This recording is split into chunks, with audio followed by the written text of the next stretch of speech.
നമസ്കാരം, JB ജംഗ്ഷനിലേക്ക് സ്വാഗതം.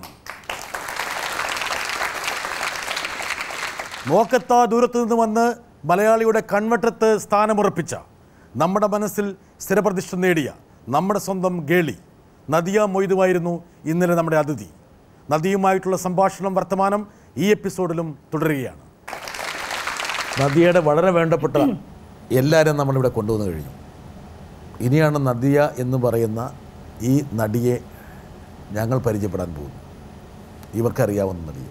ഇവിടെ മുടിയെ കയറി പിടിച്ചേക്കുന്നത്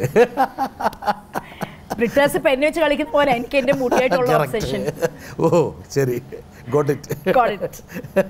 ഞാൻ ആദ്യം ഓർത്ത് ഈ ഷോയിൽ വരുമ്പം കണ്ണാടി നോക്കത്താ ദൂരത്തിന്റെ കണ്ണാടി വെച്ചിട്ട് തന്നെ വരാം. ബ്രിട്ടാസിന്റെ കുറച്ചൊന്നും ഞാനൊന്ന് ആ കണ്ണാടി അതിപ്പോ വെച്ചിട്ടുണ്ടോ? പിന്നെ അത് ആദ്യം ശിരീഷിന്റെ മുകളിലാണ് പ്രയോഗിച്ചത്. ഇല്ല, അതിന് മുകളിൽ അത് പ്രയോഗിക്കേണ്ടി വന്നില്ല അല്ലേ?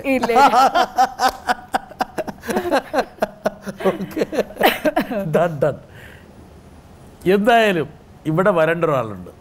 ഞാൻ അധികം സംസാരിക്കുന്നില്ല. ഒരു പക്ഷേ നദിയയ്ക്ക് വലിയൊരു അംഗീകാരത്തിൻ്റെ പ്രതീകമായിട്ട് അദ്ദേഹം വരികയാണ്. എയർപോർട്ടിൽ വെച്ചിട്ട് ആകസ്മികമായിട്ട് MT വാസുദേവൻ നായരെ കാണാനിടയായി. അദ്ദേഹം മദ്രാസിലേക്ക് പോകാനായിട്ട് നിൽക്കുകയായിരുന്നു. സംസാരിച്ച കൂട്ടത്തിൽ ഞാൻ പറഞ്ഞു, ഞാനൊരു ഹീറോയിൻ ഓറിയൻറ്റഡ് പടം എടുക്കുകയാണ്, അതിലൊരു പെൺകുട്ടിയെ ഇൻ്റർവ്യൂ ചെയ്യാൻ പോയിരുന്നതാണ് എന്നും പറഞ്ഞ് ഈ സെറിയുടെ ഫോട്ടോ കാണിച്ചു. ഫോട്ടോ കാണിച്ചു കഴിഞ്ഞാൽ പുള്ളിയുടെ ഫസ്റ്റ് കമാൻഡ് എന്ന് പറഞ്ഞു കഴിഞ്ഞാൽ, ഹോ വളരെ എക്സ്പ്രസീവ് ഐസാണല്ലോ എന്നാണ്. യെസ്, റിയലി സെറിയുടെ ഏറ്റവും പവർഫുൾ കാര്യം എന്ന് പറയുന്നത് ഐസാണ്. വാച്ചിക ഒരുപക്ഷെ ആദ്യമായിട്ടായിരിക്കും തൻ്റെ കൂടെ പ്രവർത്തിച്ച ഒരു നടിയെക്കുറിച്ച്, നടനെക്കുറിച്ച് ഇങ്ങനെ ഒരു ഷോയിൽ. വലിയൊരു ഓണറാണ്. ഈ കണ്ണ് അന്നൊരു പ്രശ്നമായിരുന്നല്ലേ? അതിനെന്താ പ്രശ്നം? അതൊരു പ്രശ്നമാണെന്നല്ലേ ശിരീഷുള്ളതുകൊണ്ട് ഞാൻ മനസ്സിലാക്കിയത്.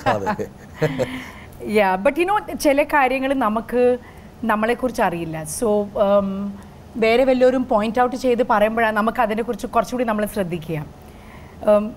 ഞാൻ ഓർക്കുന്നുണ്ട്, ഫാസിലങ്കിൾ ആദ്യമായിട്ട് വന്ന് നമ്മുടെ അടുത്ത് ഈ കഥ പറയുമ്പം, ഫാസിലങ്കിളുടെ മൂത്ത ബ്രദർ നാസർ എന്ന് പറഞ്ഞ് പപ്പൻ്റെ അടുത്ത സുഹൃത്തായിരുന്നു. കുറേ കൊല്ലങ്ങളായിട്ട് അറിയാം. പിന്നെ ഫാസിൽ അങ്കിളുടെ ബ്രദർ, ഞങ്ങളുടെ അന്നേരം ആ സമയത്ത് ഈ ഗൾഫിൽ പോകുന്ന ആൾക്കാരൊക്കെ ഒരു സ്റ്റോപ്പ് ഓവറായിരുന്നു. കാരണം മലബാറിൽ നിന്നും കുറേ പേര്. അപ്പൊ ഞാൻ പിന്നെ ഞങ്ങൾ അതിനൊരു പേര് വെച്ച മൊയ്തു ബെഡ് ആൻഡ് ബ്രേക്ക്ഫാസ്റ്റ്. കാരണം ഒത്തിരി പേര് വന്നിങ്ങനെ പോകുമായിരുന്നു. സോ ഞങ്ങളുടെ ഒരു നല്ലൊരു സ്റ്റോപ്പ് ഓവറായിരുന്നു. അങ്ങനെ ഒരിക്കലും ഖായിസ്കാർ ഫാസിൽ അങ്കിളുടെ ബ്രദർ ഇങ്ങനെ വന്നപ്പം നമ്മളെ വന്ന് കണ്ട് എന്നിട്ട് ഇങ്ങനെ പറഞ്ഞു. അപ്പോൾ എന്നെ കണ്ടു കഴിഞ്ഞപ്പോൾ ഞങ്ങളുടെ ഒരു മൈലാഞ്ചിൻ്റെ ഒരു പാട്ടും ടേപ്പ് ഉണ്ടായിരുന്നു, വീഡിയോ. അപ്പോൾ അത് കണ്ടായിരുന്നു. അത് കണ്ടു കഴിഞ്ഞ് പിന്നെ പുള്ളിക്കാരനെ വീഡിയോയിൽ ചോദിച്ചു. അതിന് മുമ്പ് ഒന്നും പറഞ്ഞില്ല എന്തിനാ വേണ്ടിയത് എന്തുവാന്നൊന്നും പാട്ട് അല്ല, ഡാൻസ് ചെയ്തിരുന്നു ഒരു പാട്ടിൽ. മൈലാഞ്ചിൻ്റെ അന്ന് ഡാൻസ് ചെയ്ത് എൻ്റെ അങ്കിളുടെ ഒരു കല്യാണത്തിന്. സോ അത് കഴിഞ്ഞ് പിന്നെ ഫാസിൽ അങ്കിൾ നമ്മളെ വന്ന് കണ്ട് എന്നിട്ട് ഇങ്ങനെ ഒരു സ്റ്റോറി ഉണ്ട്. പുള്ളിക്കാരൻ ഞാൻ കോളേജിൽ വന്ന ഉടനെ ബാഗ് വെക്കുന്നതും ഇത് ചെയ്യുന്നു അത് ചെയ്യുന്നു എല്ലാം ഇങ്ങനെ ഒരു നോട്ടം, ഇങ്ങനെ നോക്കുന്നത്, ഇതെന്ന ആൾക്കാർ ഇങ്ങനെ നോക്കുന്നത്. അപ്പൊ so he was just observing me all the time. ഇതുപോലെ ഒരു ബ്യൂട്ടിഫുൾ സ്റ്റോറി നറേഷൻ ഞാൻ ഇതുവരെ കേട്ടിട്ടില്ല. ഫാസിൽ അങ്കിളിന് സ്റ്റോറി പറയാനുള്ള capacity not many directors can do it. ഞങ്ങളിരുന്ന് ഫാസിൽ അങ്കിൾ ഫുൾ സ്റ്റോറി പറയുമ്പോൾ നമ്മൾ പടം കണ്ടു. കോളേജിൽ നിന്ന് തിരിച്ചു വരുമ്പോഴാണ് ഫാസിൽ അങ്കിൾ അവിടെ ഉള്ളത്. അതിനുശേഷം നദിയെ ഇരുത്തി കഥ പറഞ്ഞു. ഇല്ല, അതിനുശേഷം വൈകുന്നേരം ഞാനും എൻ്റെ സിസ്റ്ററും ഫാസിൽ അങ്കിൾ പറഞ്ഞു, ബാ നമുക്കൊരു വാക്കിന് പോകാം. അങ്ങനെ ഞങ്ങളൊരു വാക്കിന് പോയി, ഞങ്ങളുടെ ബിൽഡിങ്ങിൻ്റെ പുറത്ത് തന്നെ. അപ്പം ഇതൊക്കെ ഫാസിൽ അങ്കിളുടെ ഒരു പണിയായിരുന്നു, എന്നെ ഒന്ന് മനസ്സിലാക്കാൻ, എൻ്റെ മാനറിസംസ്. അപ്പം ഇതൊന്നും നമുക്കൊന്നും അറിയില്ലല്ലോ. അങ്ങനെ ഞാനും എൻ്റെ സിസ്റ്ററും ഫാസിൽ അങ്കിൾ ഇങ്ങനെ നടന്നു പോകുമ്പം ഒരുത്തനൊരു ബൈസിക്കിളിൽ ഇങ്ങനെ മുന്നോട്ട് ഇങ്ങനെ വന്നുകൊണ്ട് പാസ് ചെയ്യുമ്പോൾ എന്തോ ഒരു കോമെന്റ് അടിച്ച, എനിക്കറിയില്ല എന്താ കോമെന്റ് അടിച്ച. അപ്പൊ ഞാനൊരു നോട്ടം നോക്കി. അപ്പൊ ഫാസിൽ അങ്കിളിന് തോന്നി ഇതായിരിക്കും നമ്മുടെ ഗേളി. കണ്ണുരുട്ടി കാണിച്ചു. കണ്ണുരുട്ടിയല്ല, എങ്ങനെയോ ഞാൻ നോക്കി. കണ്ണുരുട്ടി കാണിക്കണ്ടല്ലോ, കണ്ണിങ്ങനെ നോക്കിയാൽ മതി. അതിനവൻ വരണ്ടു പോയി സ്വാഭാവികം. വരണ്ടു പോയെന്നല്ല, അവന് ചിലപ്പോ ഇങ്ങനെ കോമെന്റ് അടിച്ച് ശീലം കാണും. ഞാനൊരു നോട്ടം നോക്കി, അവനങ്ങ് പോവുകയും ചെയ്തു. അതൊക്കെ മൂപ്പര് നോട്ട് ചെയ്തിട്ടുണ്ട്. എല്ലാം നോട്ട് ചെയ്തു. എന്തുവാ ചെയ്യാൻ ഇഷ്ടം, എന്തുവാ കളിക്കാൻ, എന്തുവാ എല്ലാം just generally he wanted to know about me. So അതെല്ലാം മനസ്സിലാക്കി. ആൻഡ് പിന്നെ വീട്ടിൽ വന്നു കഴിഞ്ഞ് പിന്നെ ഞങ്ങൾ എല്ലാവരെയും ഇരുത്തി സ്റ്റോറി പറഞ്ഞു. സോ അങ്ങനെ ആ ഫാസിൽ അങ്കിൾ ആദ്യമായിട്ട് നോക്കത്ത ദൂരത്തിൻ്റെ സ്റ്റോറി പറഞ്ഞു. പക്ഷെ അന്നേരം ഞാൻ കോളേജ് പഠിച്ചുകൊണ്ടിരിക്കുന്ന സമയമായതുകൊണ്ട് പപ്പ പറഞ്ഞ് ഓക്കെ പടം ചെയ്യാം, പക്ഷെ നമുക്കൊന്ന് ഹോളിഡേ സമയം ചെയ്യേണ്ടി വരും. സോ അങ്ങനെ ഞങ്ങൾ അത് ഫാസിലിന് സ്വീകാര്യമായിരുന്നു. അതെ, he was okay with that. പിന്നെ ഞങ്ങൾ താമസിച്ചതും ഫാസിൽ അങ്കിളുടെ വീട്ടിലായിരുന്നു. അല്ല ഇപ്പം നദിയ, ഈ സിനിമ എന്ന് പറയുമ്പോൾ പലർക്കും പല ആശങ്കകളുണ്ടാവും സ്വാഭാവികമായിട്ടും. എന്നാൽ കാരണം വെച്ചാൽ സിനിമയുടെ ലോകം എന്ന് പറയുന്നത് എൻറ്റയർലി ഡിഫറെൻ്റ് ആണ്. അതെ അതെ, വെരി ഡിഫറെൻറ്റ്. അങ്ങനെ ഒരു ആശങ്ക നദിയേക്കോ അല്ലെങ്കിൽ നദിയേക്ക് ഉണ്ടാവില്ല, ചിലപ്പോൾ ഒരു പക്ഷേ പാരൻസിന് വേണം ഉണ്ടായിക്കൂടായില്ല. പക്ഷേ ഫാസിൽ എന്നുള്ള ഘടകം ഉള്ളതുകൊണ്ട് വേണമെങ്കിൽ ടു ഡ ബിൻ ഈസി അല്ലേ? അതെ, ഫോർ എക്സാമ്പിൾ ഇപ്പം ഫാസിൽ അങ്കിൾ ആയതുകൊണ്ട് നമുക്ക് അറിയപ്പെടുന്ന ആൾക്കാരാണ്. മൂപ്പർക്ക് പകരം വേറൊരാളായിരുന്നെങ്കിൽ ഒരു പക്ഷേ നിങ്ങൾ രണ്ടാമത് ഒന്ന് ആലോചിച്ചേനെ. കാരണം നമുക്ക് ഇതിനെ കുറിച്ചൊന്നും അറിയില്ല, ചിലപ്പോൾ വരില്ലായിരുന്നു, വേണമെങ്കിൽ വരില്ലായിരുന്നു. But you are thrilled. No, actually ഞാൻ ഫസ്റ്റ് പടം ചെയ്യപ്പോൾ ഞാൻ എൻ്റെ സിസ്റ്ററിൻ്റെ അടുത്ത് പറഞ്ഞിരുന്നു that I think this is my first and last പടം. കാരണം ഇത് വെച്ച് എന്ത് എക്സ്പെക്ട് ചെയ്യണമെന്ന് നമുക്കറിയില്ല. പിന്നെ എനിക്ക് ഒരു പുതിയ ഫീൽഡിലേക്ക് ഞാനിപ്പം വന്ന സ്ഥിതിക്ക് നമ്മൾ ഇപ്പം ഞാൻ സിനിമയിൽ തന്നെ അഭിനയിക്കണം, എനിക്ക് സിനിമ ചെയ്യണം എന്നുള്ള ആഗ്രഹം വെച്ച് പറഞ്ഞാൽ നമ്മൾ കുറച്ചും കൂടി ഒന്ന് യു കോൺഷ്യസ് അതിൻ്റെ കോൺസിക്വൻസസ്, പടം നല്ലോണം ഓടുവോ ഇല്ലയോ ആ ഒരു മനസ്സിൽ കാണുമല്ലോ. ഇത് ഞാൻ വന്നൊരു രസത്തിൽ നമ്മൾ സ്കൂളിൽ ഒരു നാടകം ചെയ്യുന്ന പോലെ ഒരു കുട്ടിക്കളി, പിന്നെ നമുക്ക് അറിയാവുന്ന ആൾക്കാരും. So it became even more comfortable, ഫണ്ണായിരുന്നു. പക്ഷെ ഒത്തിരി ലൈൻസ് പഠിക്കാനുണ്ടായിരുന്നു. എങ്ങനെ കൈകാര്യം ചെയ്തു? ഞാൻ ആക്ച്വലി ഈ ഓഫർ വന്നപ്പം ഞാൻ ശിരീഷിനൊരു എഴുതിയിരുന്നു. ഞാൻ ശിരീഷിന് പറഞ്ഞു ഇങ്ങനെ എനിക്കൊരു സിനിമയിൽ ഓഫർ വന്നിട്ടുണ്ട്, നമുക്ക് പരിചയമുള്ള ആൾക്കാരാണ് ഈ പടം എടുക്കുന്നത്. So actually Shirish that point he said that if you think it's good and if you know the people do it. So അങ്ങനെ he didn't have a problem. അഥവാ മൂപ്പർ പറയായിരുന്നു വേണ്ട എന്ന് പറഞ്ഞിരുന്നെങ്കിലോ?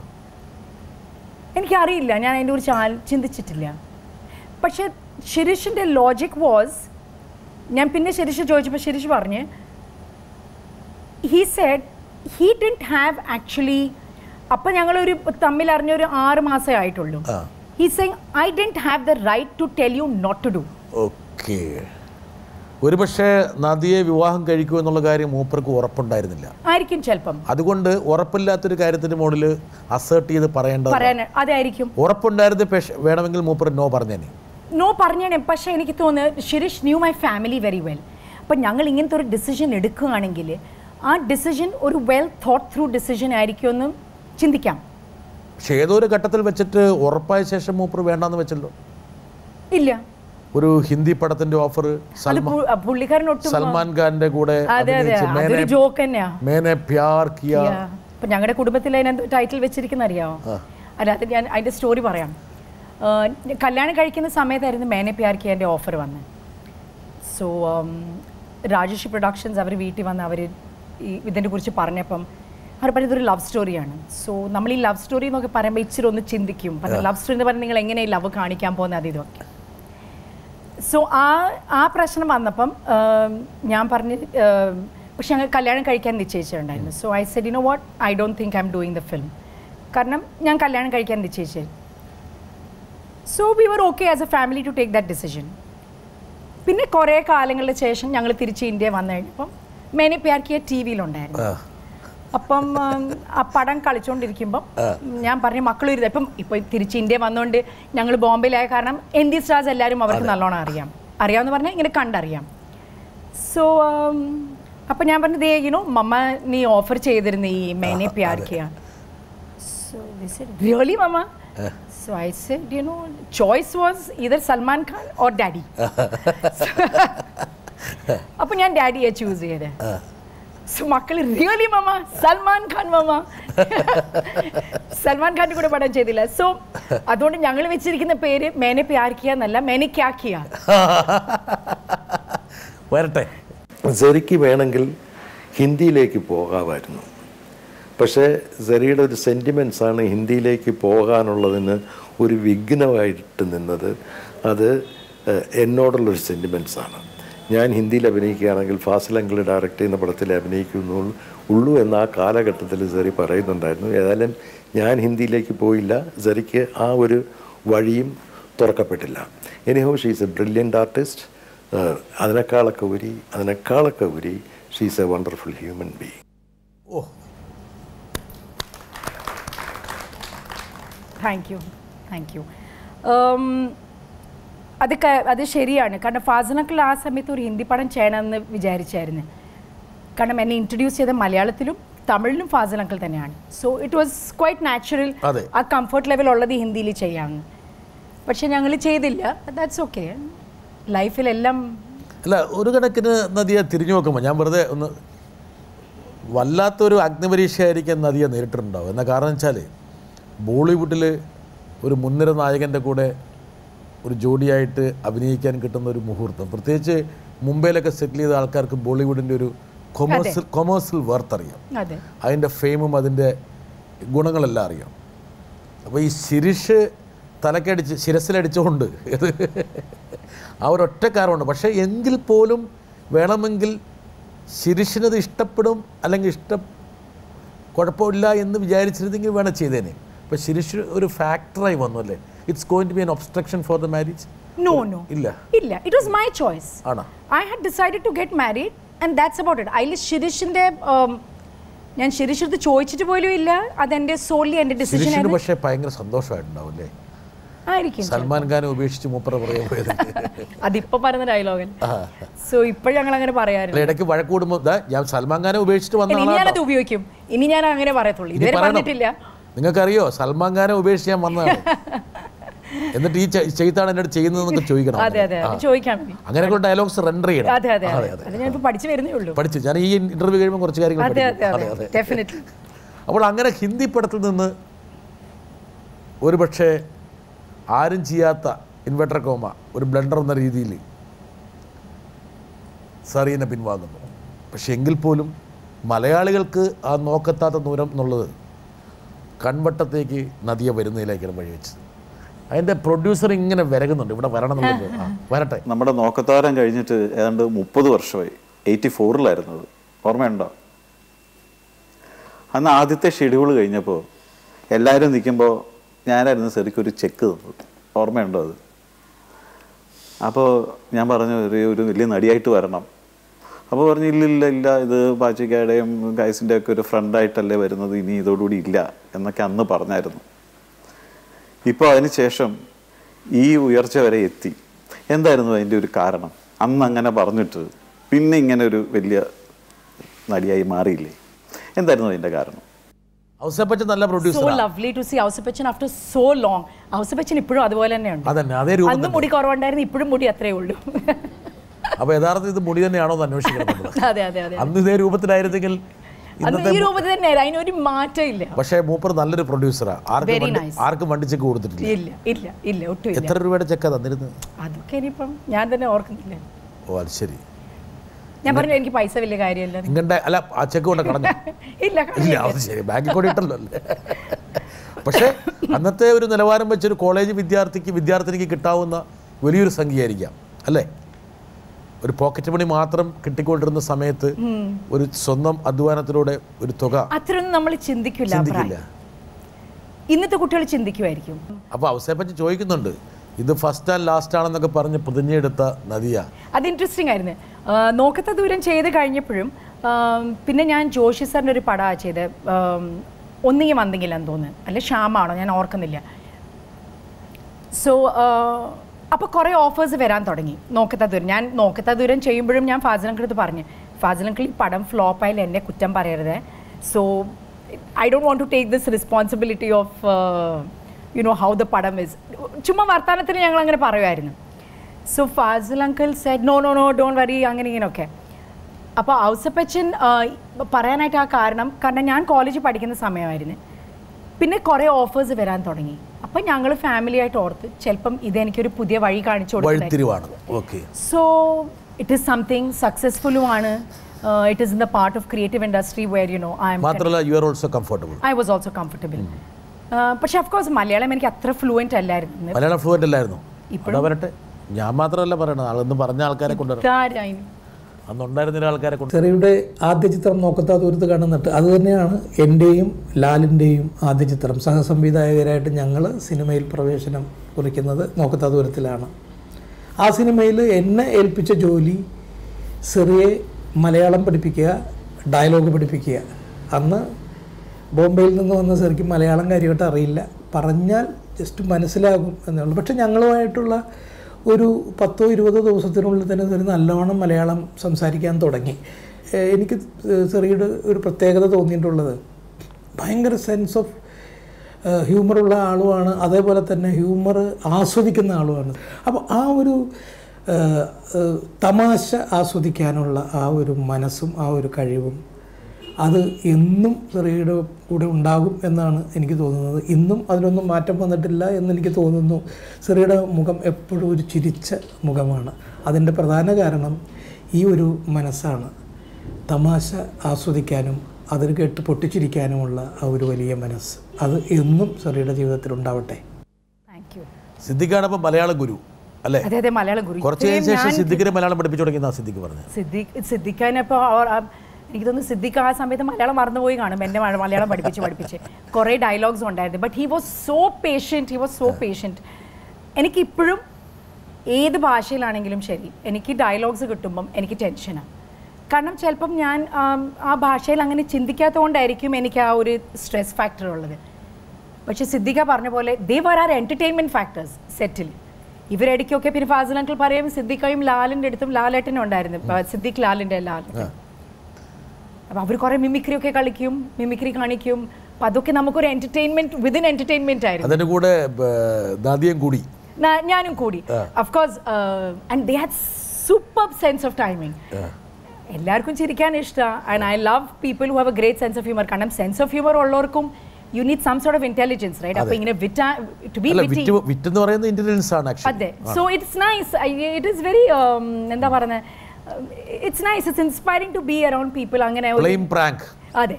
സോ ഇറ്റ്സ് നാദിയൊക്കെ ശരിക്കും പറഞ്ഞാൽ ഇവർ നന്നായിട്ട് കാല് വലിച്ചിട്ടുണ്ടോ? പുള്ളിയർ ലെഗ്സ് ഈ സെറ്റിലൊക്കെ പിന്നെ ഒരുപാട് സമയത്തൊക്കെ കളിപ്പിച്ചുകൊണ്ടിരുന്നു. അതെ അതെ. പക്ഷേ അങ്ങനെ എനിക്ക് ഒട്ടുമില്ല. Siddiq was so patient. I'm so happy for him that he's become such an established director. ഞങ്ങൾ രണ്ടുപേരും വലിയ വടവർഷങ്ങളായി. Very much. അതെ. ഒരുപക്ഷെ ആ കാലഘട്ടത്തിലെ നദിയുടെ വയസ്സുള്ള അല്ലെങ്കിൽ ആ കാലഘട്ടത്തിലെ ചെറുപ്പക്കാരികളെയൊക്കെ നദിയെ അങ്ങോട്ട് കയ്യിലേക്ക് എടുത്തു. ഒരുപക്ഷെ ചെറുപ്പക്കാരികൾ എന്ന് പറയാൻ പറ്റും, ചെറുപ്പക്കാരെയും അവരുടെ ഒരു ജീവിതം ഇങ്ങനെ ആയിരിക്കണം, അല്ലെങ്കിൽ അവരുടെ മനസ്സിലെ സങ്കല്പങ്ങളെ നദിയെ അങ്ങോട്ട് വല്ലാതെ സ്വാധീനിച്ചു. You became a role model for them. ഈ സിനിമയിലെ ആ ചിരി, കളിപ്പീര്, ഇങ്ങനെയുള്ള എല്ലാ കുസൃതി തരങ്ങളും ഒരുപക്ഷെ ആ ഒരു കാലഘട്ടത്തിലെ യുവാക്കളുടെയും യുവതികളുടെയും ഒരു മോഡലായി മാറി. അതൊക്കെ തിരിച്ചറിയുന്നുണ്ടായിരുന്നു എത്രത്തോളം ഇൻഫ്ലുവൻസ് ആ സിനിമ അന്നത്തെ. ഇല്ല, ബ്രിട്ടീഷ് എന്ത് പറ്റിയെന്നറിയോ, disadvantages and advantages of not being in Kerala. For example, ഇപ്പം ഞാനൊരു പടം ചെയ്യുമ്പോൾ, ഇപ്പോൾ ഇവിടെ ആണെങ്കിലും ശരി തമിഴ്നാട്ടിലാണെങ്കിലും ശരി, ഒരു പടം ചെയ്താൽ ഉടനെ അടുത്ത ദിവസം തീർന്നു കഴിഞ്ഞാൽ ഞാൻ അങ്ങ് സ്ഥലം വിടും. അപ്പം ഇത് അനുഭവിക്കാനുള്ള ചാൻസസ് വളരെ കിട്ടിയില്ല. സോ അതൊരു ഡിസഡ്വാൻറ്റേജ് ആണ്. പക്ഷെ അതിൻ്റെ അഡ്വാൻറ്റേജസും ഉണ്ട്. കാരണം അഡ്വാൻറ്റേജ് എന്ന് പറഞ്ഞാൽ that kept me grounded. So ഇങ്ങനെ ഒരു ഫാൻ ഫോളോയിങ് ഉള്ളതോ അല്ലേ. പക്ഷേ ഐ തിങ്ക് വാട്ട് നോക്കത്ത ദൂരം വാസ് നോട്ട് ജസ്റ്റ് അബൌട്ട് സിനിമയിൽ ഒരു ക്യാരക്ടർ. അത് ആൾക്കാരുടെ മനസ്സിൽ ഞാൻ അവരുടെ കുടുംബത്തിലുള്ള ഒരു കുട്ടിയായിപ്പോയി. Next door. പിന്നെ ഐ തിങ്ക് ഞാൻ പിന്നെ അത് കഴിഞ്ഞ് ചെയ്ത പടങ്ങളും എല്ലാം ഒരു ബേസിക്കലി ആ ടോണിലായിരുന്നു. ഇപ്പോൾ ഇന്നലെ തന്നെ ഞാൻ ഈ ഷോയിൽ വരുമ്പോൾ ഞാൻ എയർപോർട്ടിൽ എത്തി. അപ്പം എൻ്റെ ഒരു ഫ്രണ്ട് എനിക്ക് ഫ്ലൈറ്റ് വെച്ച് പരിചയപ്പെട്ടു. അപ്പം ഞങ്ങളിങ്ങനെ സംസാരിച്ചുകൊണ്ടിരിക്കുകയായിരുന്നു. അപ്പോൾ ഈ ഒരു സ്ത്രീ ഇപ്പം എന്നെ കുറേ കാലങ്ങൾ ശേഷമാണ് കാണുന്നത്. ഞാൻ അത്ര മലയാളം പടങ്ങൾ ചെയ്യുന്നില്ല ഇപ്പോൾ. പക്ഷെ ഇത്രയും കാലത്തിന് ശേഷം ഇപ്പോഴും ആൾക്കാരെ ഓർക്കണമെങ്കിൽ അതൊരു അനുഗ്രഹം തന്നെയാണ്. I am really thankful. ഞങ്ങൾ ടെലിവിഷൻകാരെടുത്ത് ഇടയ്ക്കിടയ്ക്ക് കളിക്കുന്നുണ്ട്. ടെലിവിഷനിൽ ഈ സിനിമ ഇടയ്ക്കിടയ്ക്ക് അതായിരിക്കും. പക്ഷേ കൊല്ലങ്ങൾ ഇത്രയും ആയില്ലേ. ഇപ്പം നമ്മൾ ഇപ്പോൾ എത്രയും നമ്മൾ പടങ്ങൾ കാണിച്ചാലും ആ സമയം ഇപ്പോൾ 30 കൊല്ലമായി എന്ന് പറയുന്നില്ലേ. ഹെയർ സ്റ്റൈലിലൊന്നും മാറ്റം വരുത്തിയിട്ടില്ല പിന്നെ അല്ലേ? അതേ ഹെയർ സ്റ്റൈൽ തന്നെയാണ്. അന്നുള്ള അതേ സ്റ്റൈലിലാണ് ഹെയർ നിൽക്കുന്നത്. ആണോ? അതെ അല്ലേ? കണ്ടോ? കൊണ്ടയില്ലല്ലോ. പിന്നെ വലിയ ഒരു കൂളിംഗ് ഗ്ലാസ് മാത്രം മറഞ്ഞു പോയി. അത് പക്ഷെ ഞാൻ ഇന്ന് കൊണ്ടുവരാൻ മറന്നുപോയി. എനിക്ക് ബ്രിട്ടാസിന് മുമ്പ് ഇരിക്കണേ. ഒരു വ്യത്യാസമില്ല. വല്ല വ്യത്യാസം കണ്ടോ? മുകേഷിനുണ്ടോ വ്യത്യാസം? Mukesh തടിച്ചുപോയി. But he was a fabulous co-artist. ഇത്രയും ഒരു സെൻസ് നദിയുടെ ഹെയർ സ്റ്റൈലിൽ പ്രത്യേകിച്ച് ഒരു മാറ്റവും വന്നിട്ടില്ല ആ സിനിമയിൽ. പക്ഷേ ഈ സിനിമയെ കാണുമ്പോൾ ഒരു ചമ്മലുണ്ടോ ആക്ച്വലി? എന്തോ ഈ സിനിമയെ കാണുമ്പോൾ ഒരു ചമ്മൽ വരും. അതെ അതെ, ചിലപ്പോൾ നമ്മൾ ചില ഡാൻസ് മൂവ്മെന്റ്സും ഒക്കെ കാണുമ്പോൾ ആ സമയത്ത് അതൊക്കെ ഓക്കെ ആയിരുന്നു. പക്ഷെ ഇപ്പോഴൊക്കെ നമ്മൾ കാണുമ്പോൾ തോന്നി ഇത് എന്തുവാ ഇത്, ചമ്മല് തോന്നും. മക്കളൊക്കെ അഥവാ കാണുന്ന സമയത്ത് ഓഫാക്കുവോ? ഇല്ല, അവർ കാണുമ്പം ഓഫ് ആക്കൂല, പക്ഷെ അഫ്കോഴ്സ് കളിയാക്കും. ഇതെന്താ മമ്മ ചുമന്ന ഉടുപ്പിന്റെ കൂടെ ചുമന്ന കമ്മലും ഒരു ചുമന്ന ഷൂ, ഇപ്പോഴൊന്നും അങ്ങനെ ആരും ഒരു പാണ്ടി വേഷത്തിൽ വന്നിരിക്കുന്നു. ഇപ്പോഴവർ കളിയാക്കും. ആ സിനിമ നാദിയക്ക് മാത്രമല്ല പലർക്കും വഴിത്തിരിവായിരുന്നു. ഉദാഹരണം പറഞ്ഞാൽ ആ സിനിമയിൽ ഡബ്ബിങ്, ആ ഡബ്ബിങ്ങാണ് ഒരു പക്ഷേ ഭാഗ്യലക്ഷ്മിയെ ഒരു മലയാളത്തിലെ ഏറ്റവും സക്സസ്ഫുൾ ഡബ്ബിങ് ആർട്ടിസ്റ്റായിട്ട് സ്പിൻ ചെയ്യുന്നത്. വരട്ടെ. എത്രയോ കാലങ്ങൾക്ക് ശേഷമാണ് കഴിഞ്ഞ ആഴ്ച നദിയുടെ ഒരു മെസ്സേജ് വന്നത്, എൻ്റെ JB ജംഗ്ഷൻ കണ്ടു എന്ന് പറഞ്ഞിട്ട്. നമുക്ക് രണ്ടുപേർക്കും ജീവിതത്തിൽ ഒരുപാട് മാറ്റങ്ങൾ ഉണ്ടാക്കിയ ഒരു സിനിമയാണ് നോക്കത്താ ദൂരത്ത് കണ്ണും നട്ട്, അല്ലേ? സത്യത്തിൽ എൻ്റെ ഡബ്ബിങ് ലൈഫിൽ ഒരുപാട് ചേഞ്ചസ് ഉണ്ടാക്കി. കാരണം അതുവരെ ഞാനൊരു അച്ചടി ഭാഷയിലൊക്കെ പറഞ്ഞുകൊണ്ടിരുന്നിട്ട് പെട്ടെന്നാണ് വളരെ കാഷ്വലായിട്ട് അഭിനയിക്കുന്ന ഒരു നടിക്ക് വേണ്ടി ഡബ് ചെയ്യാനായിട്ട് അവിടെ വരുന്നത്. അതിനുശേഷം നമ്മൾ നല്ല ഫ്രണ്ട്സായി അങ്ങോട്ടും ഇങ്ങോട്ടും ഒരുപാട് കത്തുകൾ അയക്കുമായിരുന്നു. മെഡ്രാസിൽ നമ്മൾ ഒരുപാട് കത്തുകൾ അയച്ചതൊക്കെ ഓർമ്മയുണ്ടോ? പിന്നീട് ഇത്രയും കാലങ്ങൾക്ക് ശേഷം നദിയ വീണ്ടും അഭിനയിക്കാൻ വരുന്നു എന്ന് കേട്ടപ്പോൾ വളരെയധികം സന്തോഷം തോന്നി.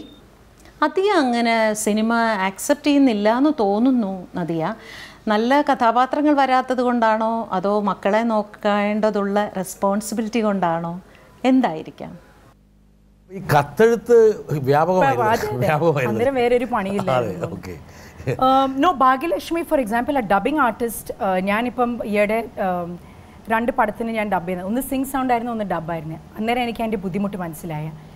സോ ഡബിങ്, ഒരു നല്ല ഡബിങ് ആർട്ടിസ്റ്റ് ഭാഗ്യലക്ഷ്മിയെ പോലെ ആ ക്യാരക്ടറിന് ഒരു ലൈഫ് കൊടുക്കണം എന്ന് പറഞ്ഞാൽ ഇറ്റ് വാസ് അമേസിങ്. ആ സമയത്ത് ഭാഗ്യലക്ഷ്മി വാസ് ന്യൂ, ചിത്ര പാട്ട് പാടുന്ന ചിത്ര വാസ് ന്യൂ. സോ ഞങ്ങളെല്ലാവരും കുറേ പുതിയ പേര് ഈ ടീമിലുണ്ടായിരുന്നു.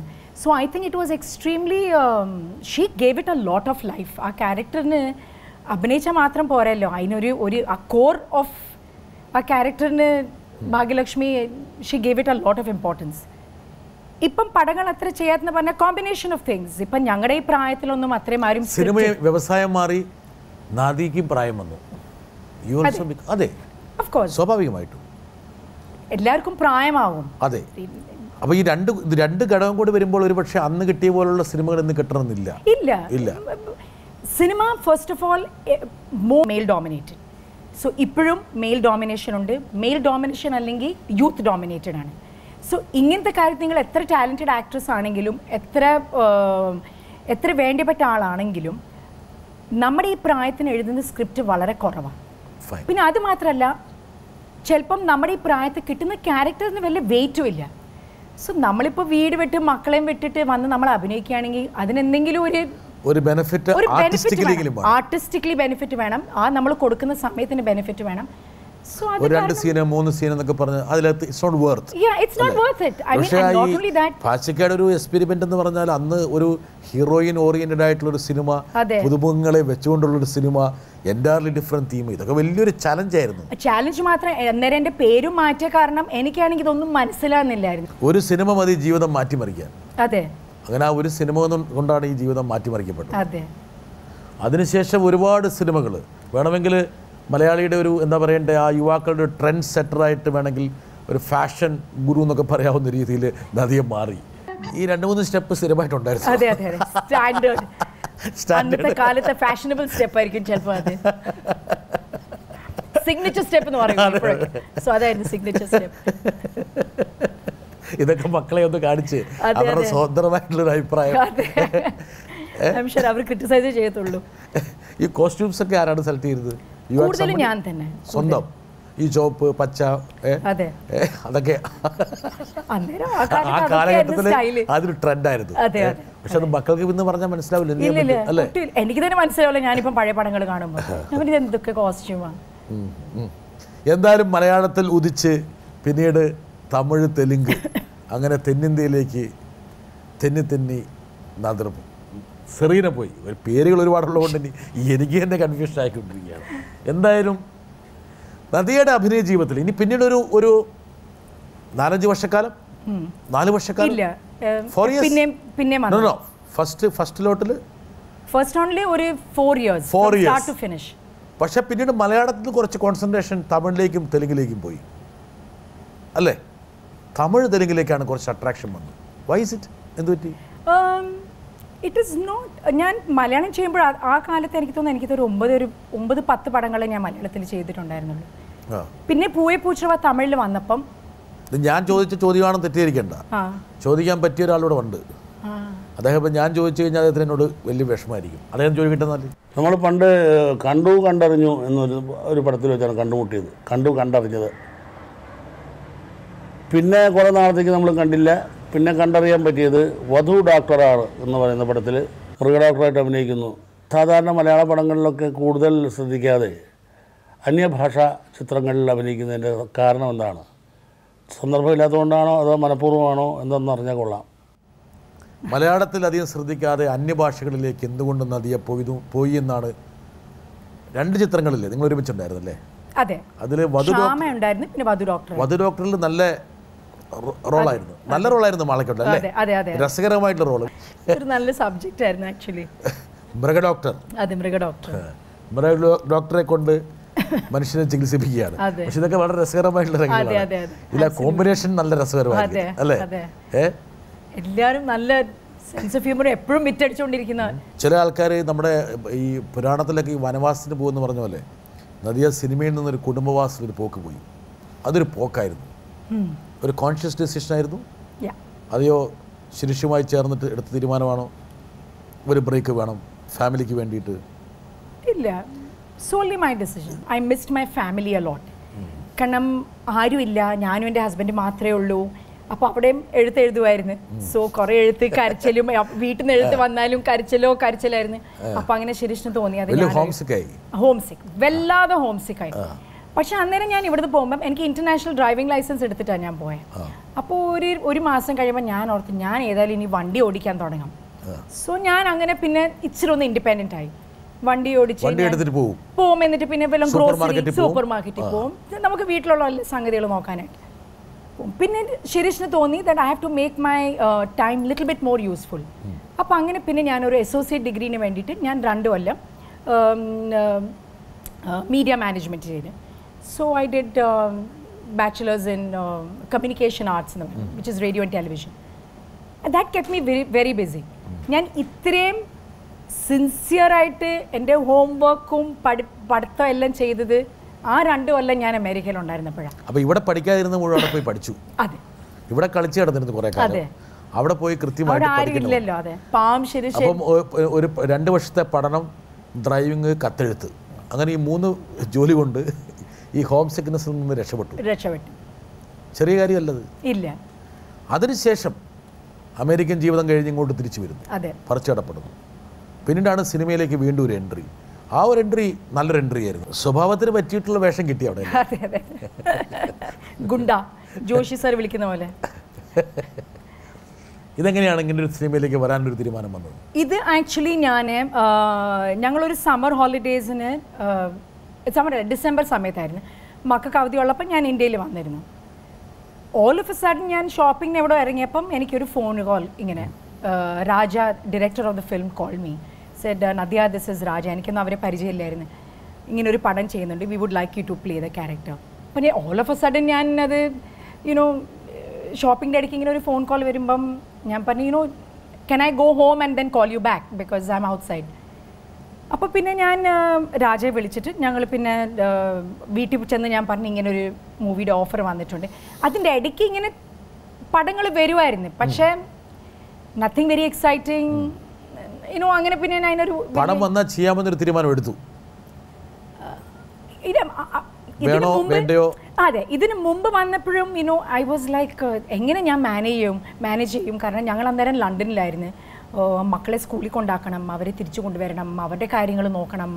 വീട്ടിൽ സഹായിക്കാനൊക്കെ ഒരു സ്ത്രീ ഉണ്ടായിരുന്നു, പക്ഷെ എന്നാലും കുറേ കാര്യങ്ങൾ നമ്മൾ നോക്കും, കുട്ടികളുടെ കാര്യങ്ങളൊക്കെ നമ്മൾ നോക്കി തരും. അപ്പം അതൊക്കെ ചിന്തിക്കുമ്പോൾ ഞാൻ ഓർക്കുമായിരുന്നു, സാരില്ല വിട്ടേര് അങ്ങനെ. പക്ഷേ ഈ പടം വന്നപ്പം അവർ പറഞ്ഞു, പ്ലീസ് നമുക്ക് കുറച്ച് സമയം താ, we would like you to come and talk to you. അപ്പോൾ അങ്ങനെ അവർ അടുത്ത ദിവസം ബോംബെ എത്തി. ഞാൻ 2 ദിവസം കൊണ്ട് തിരിച്ച് UK പോകാനായിട്ടുള്ള ഞങ്ങളെ പ്ലാനായിരുന്നു. അപ്പം അങ്ങനെ വന്ന് സംസാരിച്ചപ്പം അവർ ഇതൊരു തെലുങ്ക് പടമായിരുന്നു, തെലുങ്കിൻ്റെ റീമേക്കായിരുന്നു. സോ അവർ എനിക്ക് അതിൻ്റെ പടത്തിൻ്റെ കോപ്പിയും തന്ന് എന്നിട്ട് പറഞ്ഞത് ഇങ്ങനെ ചെയ്യണം. ആദ്യം ഞങ്ങൾ പടം കണ്ടു കഴിഞ്ഞാൽ പറഞ്ഞു give me couple of days, കാരണം എനിക്കിപ്പം ഡിസൈഡ് ചെയ്യാൻ പറ്റില്ല, ഞാനിപ്പം 2 ദിവസം കൊണ്ട് ഞങ്ങൾ തിരിച്ചു പോകും. പടമൊക്കെ കണ്ട് ഓൺലി ഡൗട്ട് വാസ് ദാറ്റ് അതൊരു മെച്ചുവേർഡ് ക്യാരക്ടറായിപ്പോയി. അപ്പം ഇത്രയും വലിയ മോനിൻ്റെ അമ്മയായിട്ട് അഭിനയിക്കണോ എന്നൊരു സംശയം.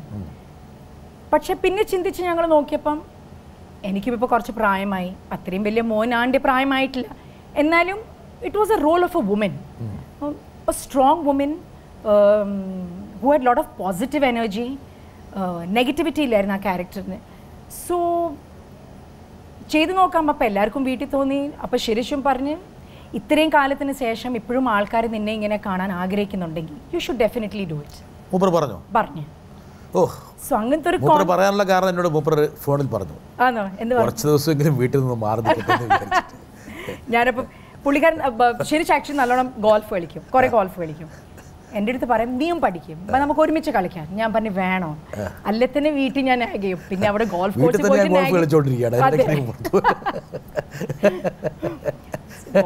ഗോൾഫ് മാത്രമാണോ ക്രിക്കറ്റ്? ഇതിങ്ങനെ പറഞ്ഞ കാര്യം പറഞ്ഞില്ലേ, നദിയോട് പറഞ്ഞില്ലേ? ഇല്ല, എനിക്ക് ചോദിക്കാൻ കുറേ തിരിച്ചു പോകുമ്പോൾ പോയി ചോദിച്ചോളുക.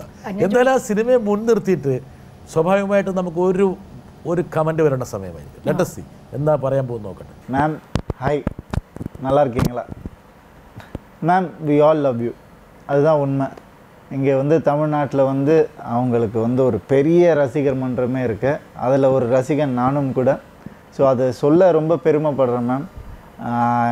எங்கள் ஃபேமிலியிலேயே நிறைய பேர் உங்களுடைய மூவிஸ் பார்த்து அந்த மாதிரி பேட்டர்னில் ட்ரெஸ் போடணும், நதியா மாதிரி ட்ரெஸ் பண்ணணும், நதியா மாதிரி பேங்கிள்ஸ் போடணும், அப்படி இப்படின்லாம் பண்ணியிருக்காங்க. அதெல்லாம் நான் பார்த்துருக்கேன். அப்போ நான் கொஞ்சம் சின்ன பையன்.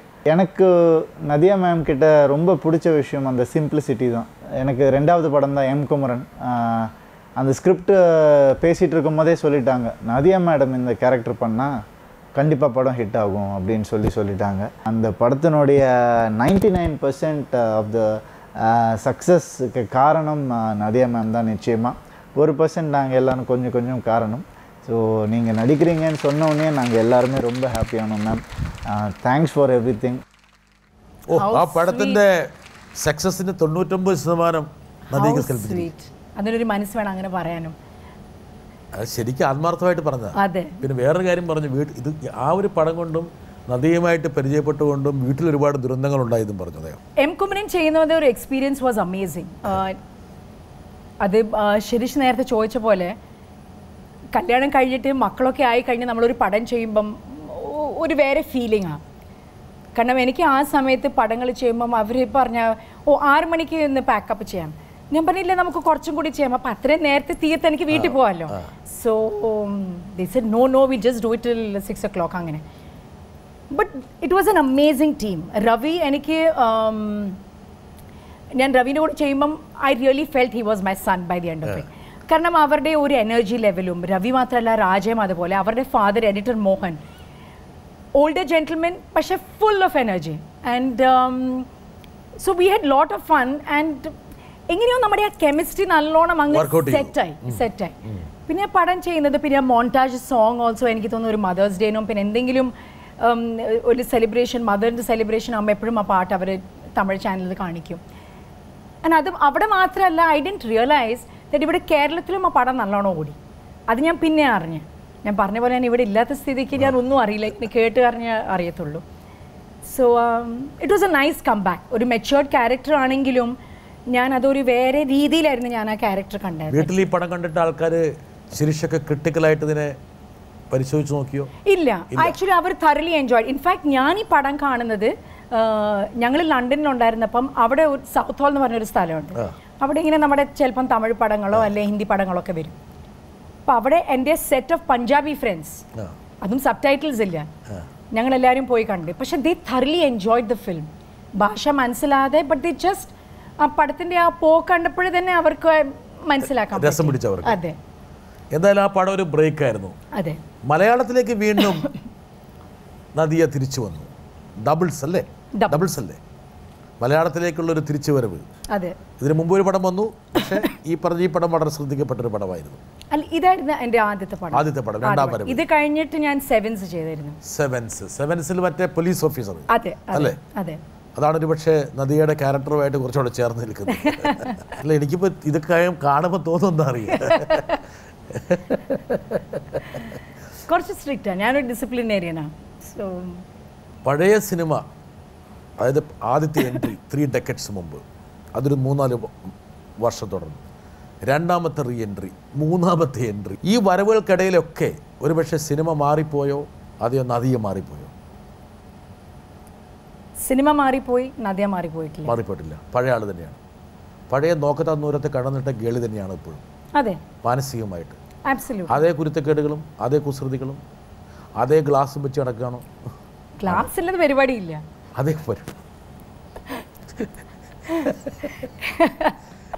you are still that bubbly Gely.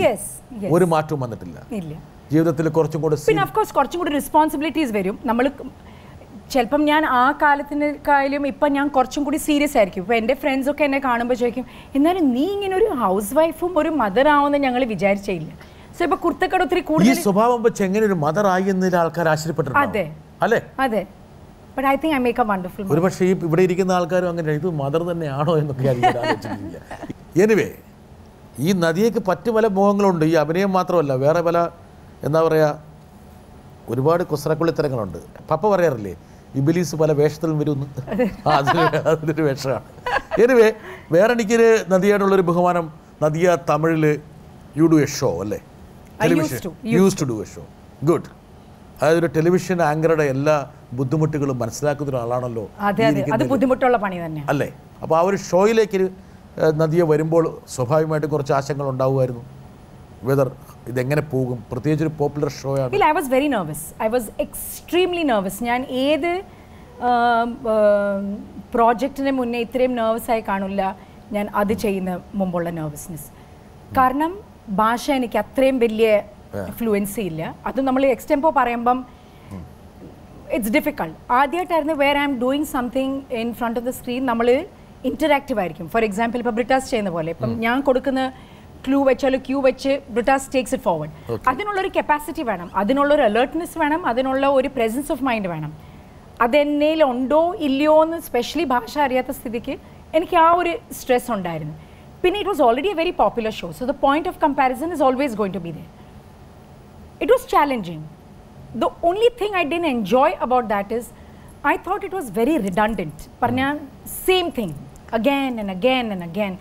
That is the only thing about television eniki motivate cheyade. I like to have change. I like to have challenge. സിനിമയുടെ ഒരു ക്രിയേറ്റിവിറ്റി ടെലിവിഷനിൽ പലയിടന്നില്ല. ഇല്ല. You need lot of intelligence for. അതെ, correct. For television you need lot of intelligence. അതെ, പക്ഷേ freshness വേണമെന്നില്ല. Freshness വേണം. അത് എനിക്ക് അത് പറ്റില്ല. ഇല്ല, പറ്റൂല. അതുകൊണ്ടായിരിക്കും നദിയെ വേണമെങ്കിൽ ചിത്രരചനയിലൊക്കെ താല്പര്യമെടുത്തുള്ളത്. ചിത്രം വരയ്ക്കുക, ചിത്രം. അതെ, അതൊക്കെ ചെയ്യുമായിരുന്നു കോളേജ് സമയത്ത്. ഇപ്പോൾ വിട്ടോ? വിട്ടില്ല. കുട്ടിയൊക്കെ ഇങ്ങനെ സ്കൂൾ പ്രോജക്റ്റ് ഒക്കെ വരുമ്പോൾ ഞാൻ കുറച്ചൊന്ന് സഹായിച്ചു കൊടുക്കും. ഇപ്പോൾ കുട്ടികളുടെ പ്രോജക്റ്റ് ഒക്കെ യഥാർത്ഥത്തിൽ ചെയ്യുന്ന നദിയാണ്. കുറേയൊക്കെ ഞാൻ കോളേജിലുണ്ടായിരുന്നപ്പോൾ എൻ്റെ ചില പ്രോജക്ട്സ് ചെയ്ത എൻ്റെ പ്രൊഫസറായിരുന്നു. അന്ന് തന്ന മാർക്കൊക്കെ പിൻവലിക്കും, അതുകൊണ്ട് പയ്യെ പറഞ്ഞാൽ മതി. കാലങ്ങൾ എത്ര. നദിയുടെ വീട്ടിൽ ഒരുപാട് പെയിന്റിങ്സ് ഒക്കെ ഉണ്ട്. റിയാസ് ഒക്കെ എൻ്റെ ഒരു സുഹൃത്തും കൂടിയാണ്, റിയാസ് കോമു. Very talented. അതെ. അപ്പോൾ അതുകൊണ്ട് ഒരുപക്ഷെ ഒരു കലാകാരിയാണ് നദിയ. പാട്ട് പാടുമോ? അങ്ങനെ പാടത്തൊന്നുമില്ല. പറഞ്ഞല്ലോ ട്യൂണിലൊക്കെ പാടാം. പക്ഷേ ശരി, ഒരു പാട്ട് പാടി നമുക്ക് അവസാനിപ്പിക്കാം. ലഗ് ജായേ कि फिर ये हंसी रात हो न हो, शायद फिर इस जन्म में मुलाकात हो न हो, लग जा गले. നന്നായി പാടിയത്. Thank you.